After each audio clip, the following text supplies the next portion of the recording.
Penguin Random House Audio presents The Nickel Boys by Colson Whitehead. Read for you by J.D. Jackson, with acknowledgments read by the author. For Richard Nash. Prologue. Even in death, the boys were trouble. The secret graveyard lay on the north side of the Nickel campus, in a patchy acre of wild grass between the old work barn and the school dump. The field had been a grazing pasture when the school operated a dairy, selling milk to local customers, one of the state of Florida's schemes to relieve the taxpayer burden of the boys' upkeep. The developers of the office park had earmarked the field for a lunch plaza, with 4 water features and a concrete bandstand for the occasional event. The discovery of the bodies was an expensive complication for the real estate company awaiting the all-clear from the environmental study and for the state's attorney, which had recently closed an investigation into the abuse stories. Now they had to start a new inquiry, establish the identities of the deceased and the manner of death, and there was no telling when the whole damned place could be razed, cleared, and neatly erased from history, which everyone agreed was long overdue. All the boys knew about that rotten spot. It took a student from the University of South Florida to bring it to the rest of the world, decades after the first boy was tied up in a potato sack and dumped there. When asked how she spotted the graves, Jody said, "The dirt looked wrong. The sunken earth, the scrabbly weeds." Jody and the rest of the archaeology students from the university had been excavating the school's official cemetery for months. The state couldn't dispose of the property until the remains were properly resettled, and the archaeology students needed field credits. With stakes and wire, they divided the area into search grids, dug with hand shovels and heavy equipment. After sifting the soil, bones and belt buckles and soda bottles lay scattered on their trays in an inscrutable exhibit. The Nickel Boys called the official cemetery Boot Hill, from the Saturday matinees they had enjoyed before they were sent to the school and exiled from such pastimes. The name stuck generations later with the South Florida students who'd never seen a Western in their lives. Boot Hill was just over the big slope on the north campus. The white concrete X's that marked the graves caught the sunlight on bright afternoons. Names were carved into 2/3 of the crosses. The rest were blank. Identification was difficult, but competition between the young archaeologists made for constant progress. The school records, though incomplete and haphazard, narrowed down who Willie 1954 had been. The burned remains accounted for those who perished in the dormitory fire of 1921.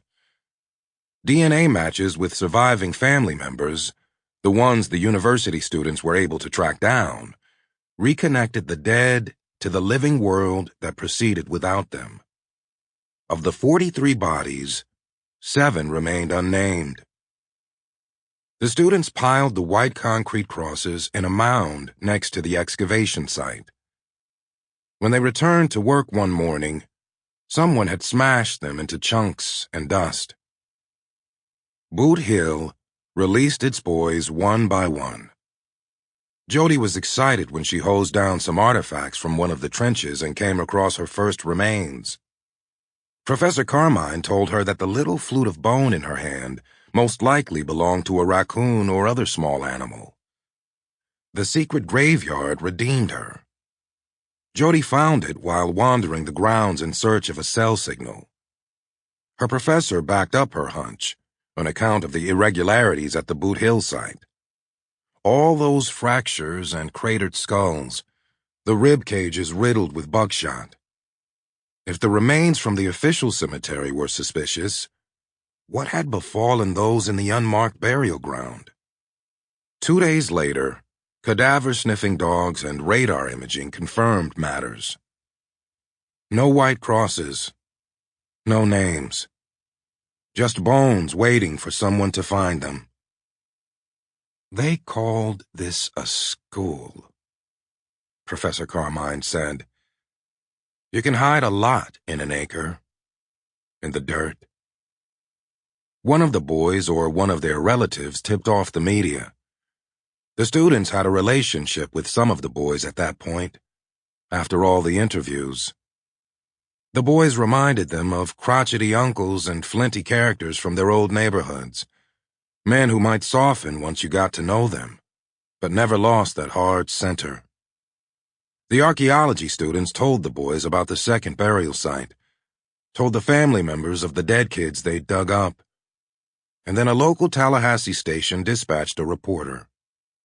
Plenty of boys had talked of the secret graveyard before, but as it had ever been with Nickel, no one believed them until someone else said it. The national press picked up the story, and people got their first real look at the reform school. Nickel had been closed for 3 years, which explained the savagery of the grounds and the standard teenage vandalism. Even the most innocent scene, a mess hall or the football field, came out sinister. No photographic trickery necessary. The footage was unsettling. Shadows crept and trembled at the corners, and each stain or mark looked like dried blood. As if every image caught by the video rig emerged with its dark nature exposed. The Nickel you could see going in, and then the Nickel you couldn't see coming out. If that happened to the harmless places, what do you think the haunted places looked like? Nickel boys were cheaper than a dime a dance, and you got more for your money. Or so they used to say. In recent years, some of the former students organized support groups, reuniting over the internet and meeting in diners and McDonald's, around someone's kitchen table after an hour's drive. Together they performed their own phantom archaeology, digging through decades and restoring to human eyes the shards and artifacts of those days. Each man with his own pieces. He used to say, "I'll pay you a visit later." The wobbly stairs to the schoolhouse basement. The blood squished between my toes and my tennis shoes. Reassembling those fragments into confirmation of a shared darkness. If it is true for you, it is true for someone else, and you are no longer alone.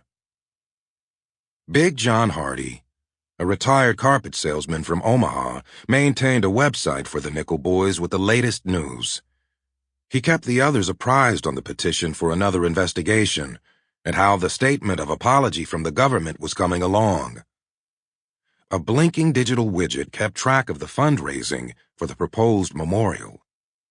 Email Big John the story of your Nickel days, and he'd post it with your picture.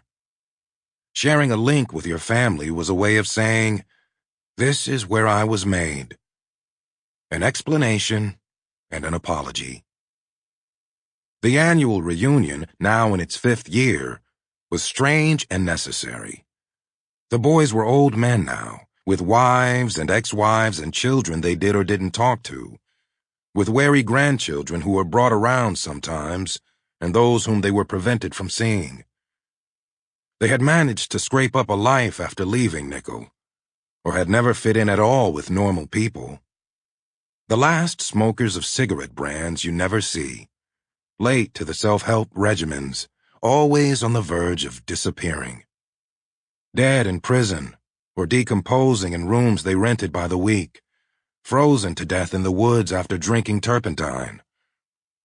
The men met in the conference room of the Eleanor Garden Inn to catch up before caravanning out to Nickel for the solemn tour.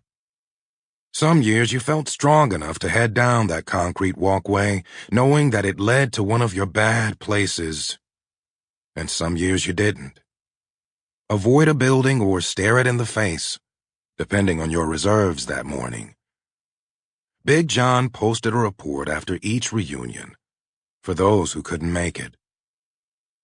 In New York City there lived a Nickel boy who went by the name of Elwood Curtis.